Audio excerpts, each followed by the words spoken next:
Buhay OFW. Alam nyo ba kung ano yung nakakapagod? Mas nakakapagod yung magbisi-bisihan, lalo na kapag nandito ang mga amo ninyo. Diba? Kahit tapos na tayo sa ating mga trabaho, nakakahiya naman na nakaupo lang kasi yung mga amo natin, kahit nandyan na yun sa tabi, kunwari ignore nila tayo, wala silang nakikita, pero yung mga mata nila, para mga CCTV camera, umiikot yan.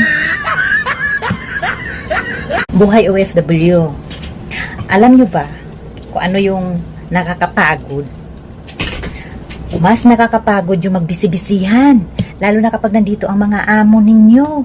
Diba? Kahit tapos na tayo sa ating mga trabaho, nakakahiya naman na nakaupo lang kasi yung mga amo natin, kahit nandyan na yun sa tabi, kunwari ignore nila tayo, wala silang nakikita, pero yung mga mata nila, para mga CCTV camera, umiikot yan.